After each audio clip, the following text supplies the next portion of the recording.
Thanks, Kat. Yes, hi everybody. Welcome to this morning's webinar on the Advanced British Standard. I'm Rachel Roby from Cogent Skills, and as Kat explained with my long, struggling job title, I am our Technical Education and Standards Lead. This session is all about the proposals around the Advanced British Standard, which is a new area of policy that the Department of Education is leading on at the minute.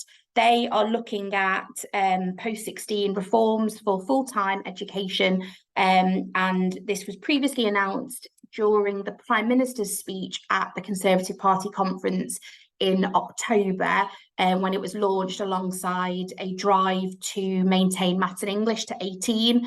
A short policy statement came out then, and then just before Christmas, an outline with a consultation was launched, and that consultation is what I will talk you through today. This is the beginning of a story. I think the plans are, it's 10 years in development. So just bear in mind that a lot can change. Well, a lot can change anyway, but a lot can change over the next 10 years. The outcomes of this consultation will form a white paper that will be launched in the summer, but DFE are doing a lot of engagement events around their initial ideas and are really open to having the consultation and being able to analyse that consultation before they take their plans any further. So just a little bit of information on Cogent for people that might not know who Cogent Skills are. We are a sector skills charity based nationwide, but we have offices in Warrington and in the Darlington area. We have a number of different business units. We support our science and technology industries with a training provider arm, an endpoint assessment arm, as well as a courses and consultancy. But overarchingly, we are the sector skills charity for science and technology. I support both the Science Industry Partnership, and we also have a really strong footprint within the Nuclear Skills Strategy Group as well. And we're here to support you as employers, as stakeholders, with all things skills policy. A little bit about me. So I'm hoping people know who I am. For anybody that hasn't been on previous webinars, this is part of my job. I support the industry with unpicking policy areas across Department of Education and IFATE. I've supported Cogent now for 3 years on all things technical education and apprenticeship focus. And within that role, support the Trailblazer groups as well, developing new standards, as well as unpicking policy changes, funding rules changes, and all matter of areas of skills policy, including apprenticeships, T-levels and boot camps. So without further ado, the outline of this morning is to go through a little bit of a whistle-stop tour. I'll talk you through the aims and the purpose of the Advanced British Standard, brief you on what the proposed design structures are, talk about the English and maths element and how that is being proposed, how the assessment, grading and awarding is being proposed, and then what support DFE have said at the moment there will be in place to support this transition. And yeah, as Kat said at the beginning, there will be a couple of slides just to really get a bit of a sense of people on the call, your support levels for what are being proposed, but also just to capture some quick kind of snapshot polls. We are putting a consultation response in on behalf of our employer groups. And obviously, if you are a member of the Science Industry Partnership or NSSG, then it would be really good for you to get involved with any feedback that you might have after the session as well. So before we start, we do have a poll. Kate, can I ask you to put the first poll up?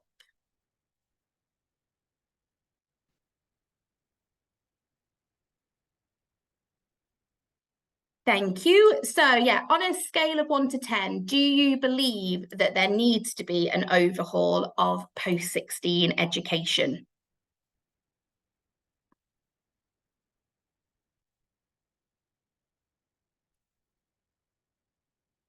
So if you are able to answer the question, I will keep an eye on the results.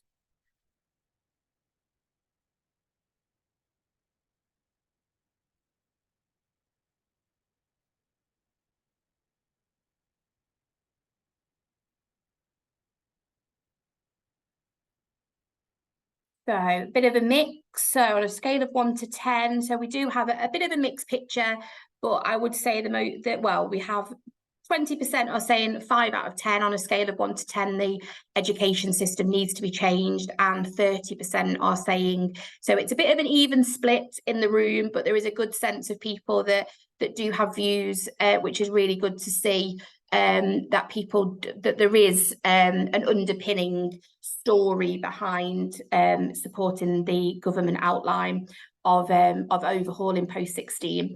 And just to give you a bit of background on the aims and the purpose. So as I said, the scene was set back in October, when the Prime Minister announced plans to for students post-16, so after their GCSEs, to carry on with English and maths up till the age of 18. So over the previous decade, there has been more emphasis on students staying in full-time education or going into an apprenticeship route. And with that, obviously, staying in full-time education, what they're wanting to do is bolster English and maths, as well as other reasons why. So in terms of what the government wants to be able to do, they want to be able to help young people gain the right breadth and depth of knowledge and skills by the age of 18, and using the knowledge that they're learning to be able to meet the needs that are valued by employers, but also valued by universities. And what this will make happen is it will ensure that young people can progress into employment, apprenticeships, or higher further education by the age of 19, and narrowing the disadvantage gap that is currently in place. Together, that will ensure that we have a future workforce to be able to grow our key industries, but also to help every young person. And there is special emphasis around the most disadvantaged, to be able to help them and support them reach their full potentials. And overarching, what that will do is grow the economy and increase our UK competitive advantage. There are various statistics out there that show that within the UK, but specifically the English system, which is the Department of Education's responsibility, knowing that skills and education is a devolved matter in the UK, there is evidence that we aren't, there isn't parity of esteem against other countries. We don't have as much teacher contact time. We teach lesser subjects than our European and our American counterparts when it gets to 16. And there is evidence out there that some of our outcomes are less comparative to other countries, despite the fact that we have an excellent HE institutions, and we obviously are building and growing our technical education space. But I think everybody could identify where there are potential pitfalls, and these are something that the government want to be able to address. So what the government want to do, and through the proposals, these are almost the objectives that they want to be able to meet. They want to bring together the academic and technical study, and make the process and make the options a lot clearer. So they want to simplify the choice, focus on subjects that have got high quality, rigorous content that also support progression, and that builds on the current models of A-levels and T-levels. They want to increase the amount of time that young people spend with teachers. So they want to be able to use best practice examples from across the world that shows evidence that having more teacher contact time can be more beneficial and lead to better outcomes. They want to encourage young people to gain knowledge and skills across a broader range of subjects. So as I said, this is looking at how we can increase the amount of subjects that are taught, but also trying to maintain the breadth of understanding that is currently in place. And also make sure with this underlying is that English and maths is studied up to 18, to ensure that there is kind of strong underpinning knowledge, and as government would say, equipping young people with fundamental knowledge for the future. I've just seen a quick question flash up that I think it's important to answer. The outline of this, the Advanced British Standard would be for England at the moment. Skills and education policy is a devolved matter.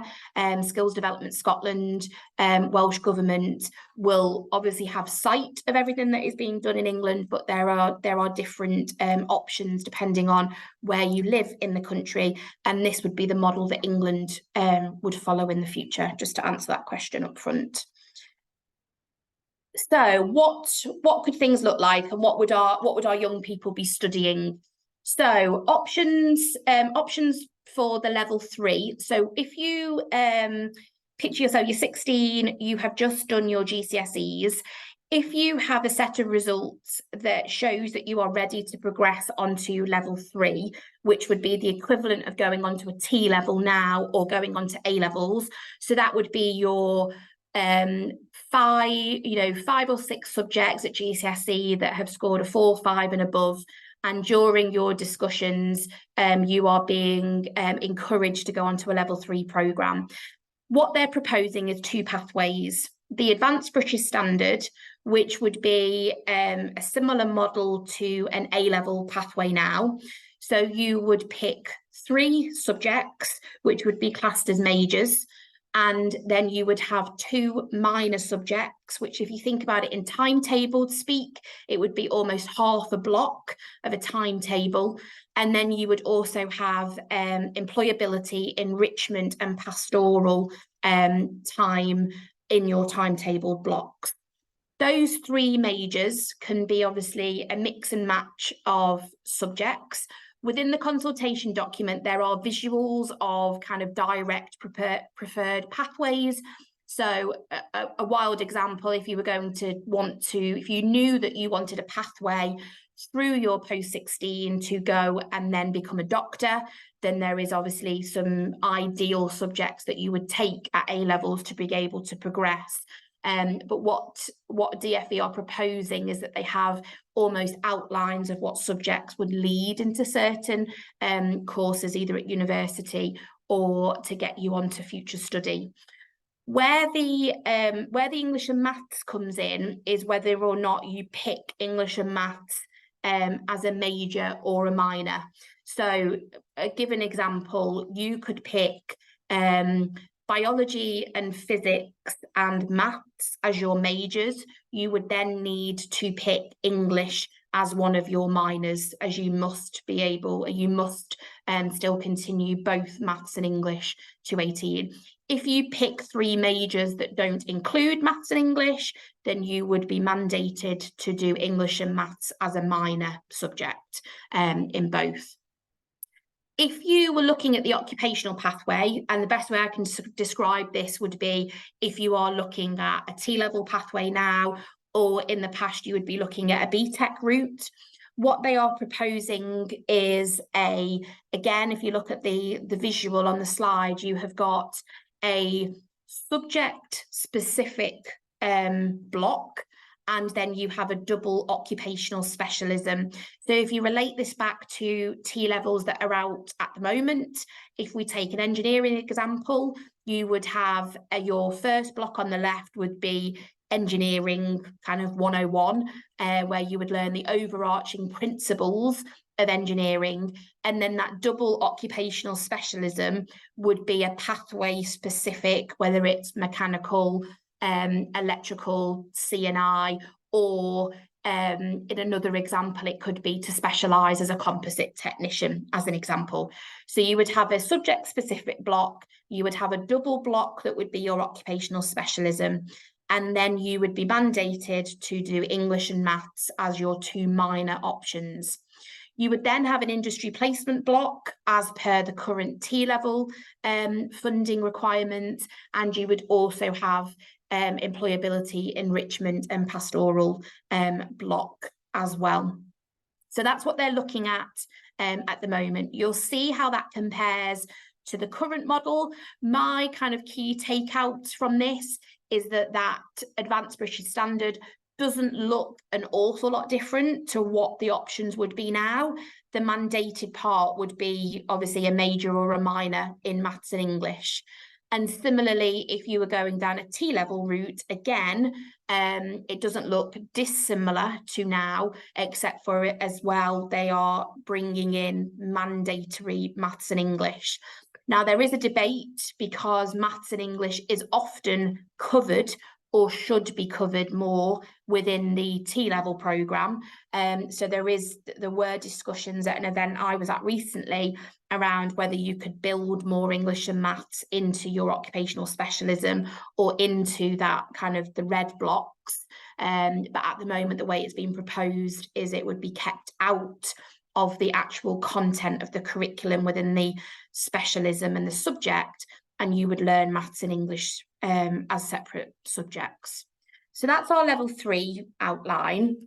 When we're looking at level 2, we are looking at, again, there's 2 different options. So if you achieve your post-16, so you have your GCSEs and you want to go down a occupational pathway, then you would do almost a triple block of subjects at level 2 that would be aligned to an occupational standard. So the IFATE occupational standards that are used for apprenticeships and T-levels and higher technical qualifications, you would have a course of study that would be based on those occupational standards.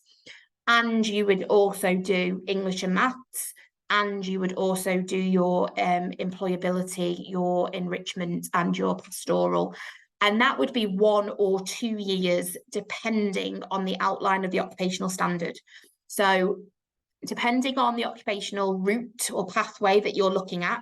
So if I take hospitality as an example, if you worked towards a level 2 hospitality assistant, which is kind of 12 to 15 months in length, you would work on your occupational outline, you would work on your English and maths, and there may be that you didn't get the required grades at GCSE, so your English and maths may be resit based, or if you did get your GCSE grade 4, 5 and above, then you would go on to some maybe level 3 maths to start to build up your knowledge base even more, depending on what the output was at the end of your GCSEs. The other idea is a transition programme. So people may have heard of this when we talk about T-levels. There is now a T-level transition programme that has been trialled for a couple of years. And what that has been designed to do is to prepare people to then go on to a level 3 programme after 12 months. So we are looking at a cohort of learners that want to transition up to a level 3 pathway. Now that might be the academic route, or it could be the occupational route, but they need some more support to get there. So what they're looking at and what they're proposing and what they would like some more ideas around is what that pathway could look like. It would be a 1-year programme that would either get you ready to then go on to a occupational pathway or an academic through the Advanced British Standard way. You would do a series of subjects that would support you to be able to progress upwards. Again, your mandated English and maths, and also your EEP, as with every other pathway. So what they want to be able to do then is, once you have done that from 16 to 17, you would then go to the previous slide and you would then embark on a level 3 pathway that would either be an occupational route or would be the more traditional kind of academic based on A-level programmes. So that is what we are looking at from a visual. I've just seen another question. EEP. EEP is employability skills, enrichment, which may be sporting activities or club-based activities, team building, sport, clubs that providers put on, and then pastoral support, so tutorials, well-being, personal well-being, lifestyle skills, etc. It is a programme of study that learners already have in lower levels. It's, don't ask me but it's PHSE that goes all the way through the key stages of education now, and this is almost a bit of a wraparound. So they do a bit of employability, some enrichment activities, which could also link to if people do Duke of Edinburgh, so doing their volunteering hours, or they're doing their skill-based hours for DFE, and then also their pastoral support as well that they get from a tutor. Okay, I think we have another poll. So if Kate, you could put up poll number 2, please. And this is around, so obviously I have shown you a bit of a whistle-stop tour of what is being proposed, but a bit of, I suppose, a bit of a gut reaction. So to what extent do you support the proposed design of the level 2 and the level 3? So again, I understand I've just kind of given you a bit of a whistle-stop tour, but any gut feelings on what your level of support would be for what DFE are proposing for these?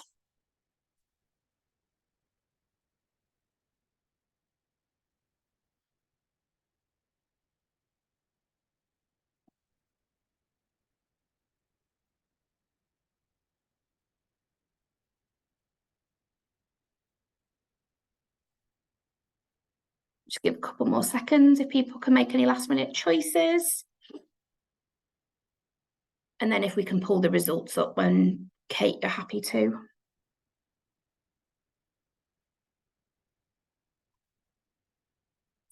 Okay, so we don't have anybody fully supporting. We have 25% as somewhat support, but there is more around that neither support nor oppose, and then 38% around somewhat oppose. Okay, so a really mixed bag.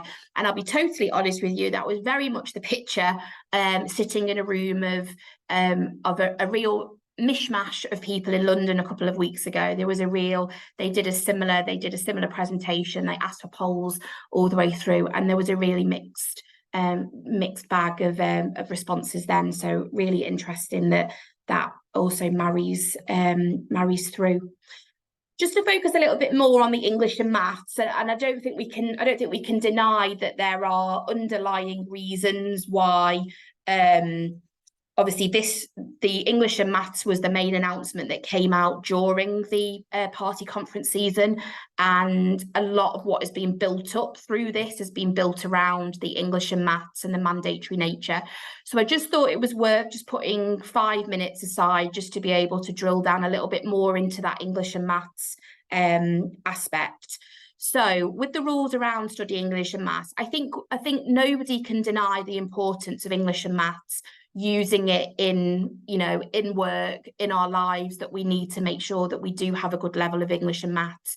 And especially in the kind of the digital based world that we all live in, being able to use numbers, to be able to input, to be able to then use it for data analysis. I do think there are benefits to that. I think the context in how you're learning it and having the right educators is commonly a barrier in place, as well as kind of learning styles and how that maths is then applied into the subjects that you're learning. And all this was discussed, and I think this is all really important insight that DFE need to have more insight over the upcoming months and years as they potentially develop this policy out. But underlying what they're looking at now is you will either pick maths or English as a major or a minor. You will need to receive a minimum teaching hours of 150 to 175 hours of the course. That content will need to be stretching and rigorous, and the content will need to encourage critical thinking, problem solving, and working together.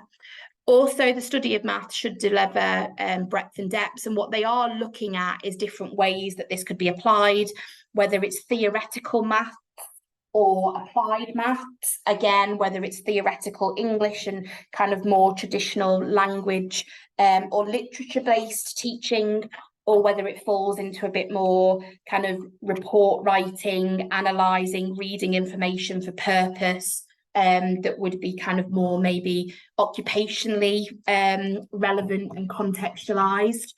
And then within the options, they want to be able to have options available that learners of different levels, different interest areas would be able to continue to pick one of the maths, one of the maths subjects. But also that they're able to consolidate maths and English to be able to want to carry it on.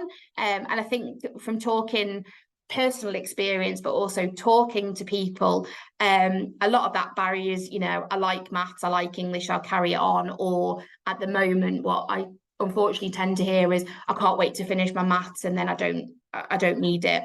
I think there needs to be a realization of how important maths is and why it is used, but I definitely think there's some form of how it is applied in the real world, and whether the curriculum needs to be more contextualized, more useful, related back to how we live in this world, the skills that we need to actually be able to use maths, and make it more relatable to real life scenarios.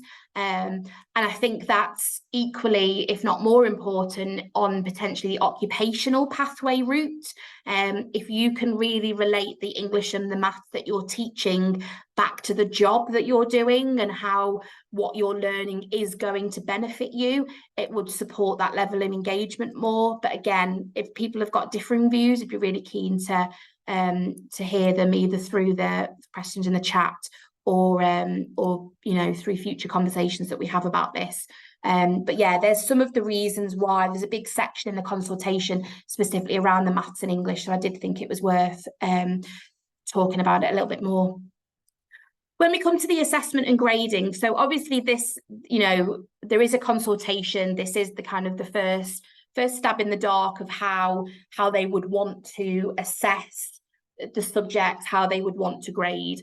But at the moment, where their starting point is, their assessment principles would be that the content will look different across the subjects, but there will be an underlying desire and presumption that there are a lot of knowledge-rich content. So a lot of underpinning knowledge would be the outcoming focus of a lot of the subjects. The primary assessment method would be by exam, unless that content cannot be assessed by an exam. So if there was a practical or over a period of time, potentially through a coursework model. But as many of you will know, through the last since 2010, most, if not all, of government policy has been directed around summative assessment, and that is where they would like to carry that on. So you work through your programme of study and then you are assessed at the end, and that assessment is summative. And through that, what they're then saying is the assessment burden will be minimised through the programme, which would go some way to take pressure off teachers. So I suppose to wrap it up, they are wanting exam-based assessment at the end of programmes, and they want to make sure that those subjects, the content and the curriculum that goes in is really knowledge-rich, that would help learners be able to then go on to future study with a really good grounding of knowledge for the subjects. What they're then proposing for grading, so again, this caused great debate and discussion, and I'm sure it will continue. They are looking at individual marks for each major and minor, and then they are looking at how they could certificate if all subjects are passed, or if there is a bit of a mix and match, and how they could accredit the overall award in some form of certificate or statement. So as a kind of worked example, if you picked the occupational route and you did all of those parts, so you did the specialism, the occupational specialism, you did your English and maths, your placement and your EEP, if you met the minimum kind of baseline requirements for all of that, you would obviously get your individual subject grades, but you would also get an overarching certificate to say that you'd achieved every component within the Advanced British Standard occupation. So that's how they're looking at it at the moment, but again, they're looking at how they can do that. Again, kind of gut feelings, that individual grade is really, really important. I think it will always be the way that universities will want to know what people are going to be graded when they're making offers. I think it'll be a long time before we would see HER, higher education move away from having kind of the requirements or knowing, we all know certain universities, it's an AAB or it's 230 UCAS points. So I do think there will still be a need to split out what individuals are, examined and certificated in. And then that overarching award, again, I think is a bit up for debate on, is it worth it? Does it matter? What value would it bring? If it would bring value, how would it be? How would it be purposed and marketed? So again, they're looking for some insight on that. Okay, final poll, if Kate can bring that up, on what extent do you support the proposed assessment and grading principles for what we've just talked about?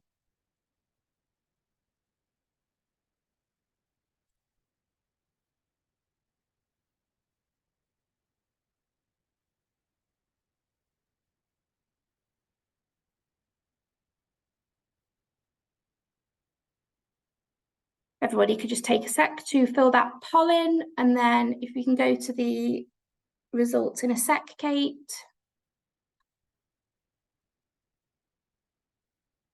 Okay, so a bit of a mixed bag again. So leading with a neither support nor oppose, with a couple of overside, somewhat oppose, somewhat support. So again, a really mixed bag. I think again, not to kind of go too personal, although for anybody that knows me does know that I'm not shy of strong views. Personally, I think the summative assessment for everything is something that I don't agree with, and I think there are pros and cons of having everything assessed at the end.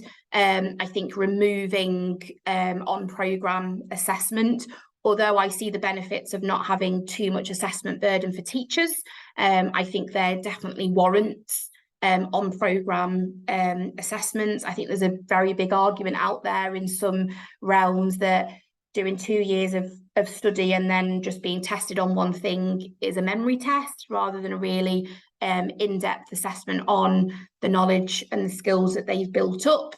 And sitting in an exam room in a hall or somewhere is quite an alien concept when we all now live in a world where we do have technology around us to support us, and the power of books and the internet and all those things that kind of a well-rounded assessment of your knowledge rather than it being assessed at the end. But again, I'm happy to be challenged on that. And again, I definitely think that individual grade's important. Kind of a bit on the fence at the moment personally around whether or not an overarching certificate would bring anything. I think there will be issues, I think, around as there are with the current T-level policy on the industry placement, and why should somebody not potentially pass their course because they haven't been able to do a placement. I think could bring some challenges, as it currently does with the current policy around T-levels. But again, I think, early stages, let's see what DfE come out with as a result of the consultation and how this policy could progress, any kind of final outcomes. And then just a little bit on the transition. It was one of my questions straight away is what's the money, what's the support, what's going to be done for this to happen. So just to remind you, it is a 10-year plan. This wouldn't come into play until the academic year 2034-35, which seems a long time away. So bearing in mind that is 2.5 election cycles, that is probably 3 or 4 spending review cycles and 10 spring budgets, autumn statements in the middle. So obviously things are definitely very much up in the air. What government have committed to as a down payment, they have invested 600 million to recruit more teachers within key shortage areas, including all STEM areas. raising attainment in English and maths through lower level, so other education key stages. They want to be able to raise the attainment levels in both maths and English to then to be able to support post-16. And they want to be able to support teachers with more evidence of what works. So by learning from key European partners, worldwide education strategists, etc., to be able to help post-16 education. We do know that kind of FE has always almost been the poor relation in terms of pre-16 and then higher education. So to be able to fill that void of FE providers that do struggle, and I'm sure anybody that has apprentices that are in colleges at the moment, it is hard for them out there at the minute, but government are committed to be able to support teachers and pupils to be able to raise the profile of 16 to 19 education. Wider considerations that I've just kind of added, I think there needs to be more consideration about pre-16 and especially careers advice and raising attainment gaps across the board at pre-16. Also, I feel like this could be complicated in terms of choice, and careers advice and pathways need to be really clear and really specified. We don't need to bring in any more muddled confusion pathways, so they're going to need to market this very, very clearly. And obviously, as important as any, they need to keep you as employers on the journey with them. Obviously, they're relying very heavily on the occupational standards for both the occupational route to be able to make this usable for you. So anybody that's involved in Trailblazers will know the importance of keeping occupational standards up to date. And for that, they need to keep employers engaged, because employers need to be telling the institute and then DFE when occupational standards need to be changed and how relevant and updated then curriculum will be to ensure that we're continuing to meet the employer needs in quite an ever-changing landscape. And I don't think that's anything new, but I think if they're going to rely on occupational standards, they will need to be able to commit, they will need to commit to keep things under review, a tad of flexibility within curriculum plans, and be able to be upfront to take employers on the journey with them and get employers on board to be able to support and validate plans. So just before I close, and I'll check the chat and I'll check the questions in a sec.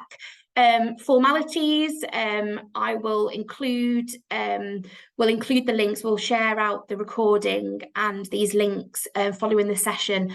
There is a 80-page document if anybody would like some bedtime reading that goes through all of the policy in more detail. There is a shortened guide. If anybody would like a copy, please reach out personally and I'll make sure that you can have a copy of a condensed version that I have created that pinpoints the kind of key takeouts. The consultation is open for another month, closes on the 20th of March. There are a series of questions. There are 40 questions in total, but you do have an option to skip. So it might be worth having a look at some of the questions and whether you personally want to respond, you want to respond on behalf of your company, or any other, you know, if you're a school governor or if you're involved in education in other aspects. Don't feel you need to answer all the questions, but if there is some key areas that you would like to feedback on. If you would like to get involved in the SIP or the NSSG response, again, please reach out to us internally at Cogent and we can share our thinking of our responses. And we would always endorse and, you know, have some validation as well from our employer base at the same time. So that brings us to a close. I hope you found it useful. I accept it's quite a whistle-stop tour of the Advanced British Standard, but I think what I've tried to do is, in all acceptance, know that this is the beginning of a policy outline. I do think it's important that we engage with it because it could be quite transformational for our future kids. Our kids that are 6 and 7 at the moment would be like the first cohort that would go through it, which sounds a bit scary, but it will change the landscape. And I think what I've probably taken from it more than anything is that some of the changes could come in earlier than later, or they might not come in at all. But I think to follow the journey through, I think what my plan is from my kind of outreach support for employers across the sector is to keep an eye on what's going on and be able to provide updates for you. So again, when there's a white paper, we can do another session. It might be worth having a bit of a round table where we can actually talk through some of the proposals and get some more insight. But I do hope you found this at least information session useful as the start of the journey. And I think just bear in mind that I will remain committed to keeping things under review and come back to you with any future announcements, white papers, policy. If there's a chance to meet with any ministers and obviously have discussions about it, then we'll talk. We can talk through. So I'm just going to check the questions just for before I finish. So talking about will they be looking at how relevant? Yeah. So hopefully I've answered that maths relevance question. Again, it was a lot. The event that I was at, the feedback was very much this programme around applied maths and how the applied maths block could be delivered to make it more contextualised to real life. If anybody has had apprentices that have done functional skills or key skills back in the day, they used to try and make those pathways a lot more relatable to real life scenarios, and I have a feeling they would try and follow the same pathway. I still think there's an argument that if you're doing an occupational pathway, you should almost do occupational maths and English, but I think there's a long-standing argument that it wouldn't do anybody any harm to be taught kind of budgeting skills, life skills, etc., to be able to help in the real world, not just the academic or occupational route that you were going down. And then I can just see another question.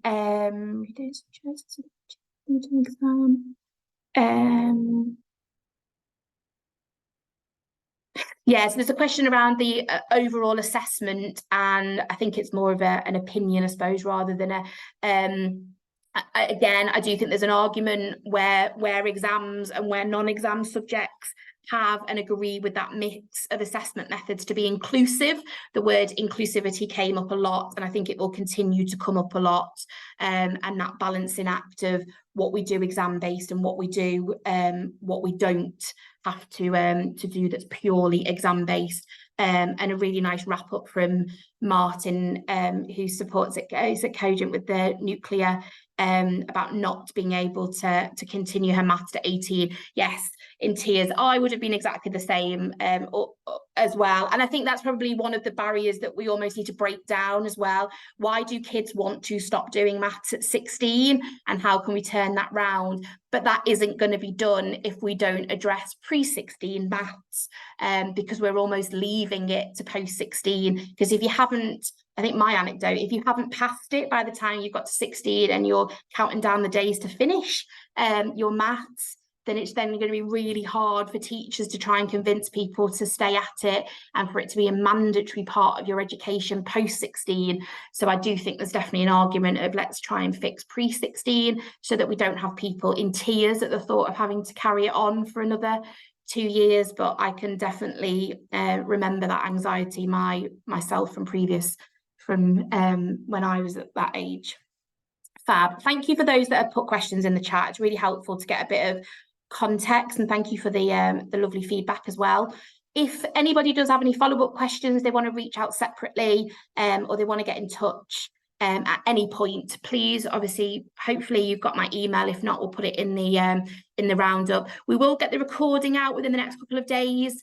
And like I say, if anybody wants to get in touch about participating in the consultation, or if you've got a burning question that you want, then yeah, just get in touch. But thank you again for everybody that's joined, and we'll see you all soon. Thanks, Rachel. Cheers for that. Just to let everyone know, we're also hosting a Back to Basics on Apprenticeships webinar, taking place on March the 7th, 12 till 12:45.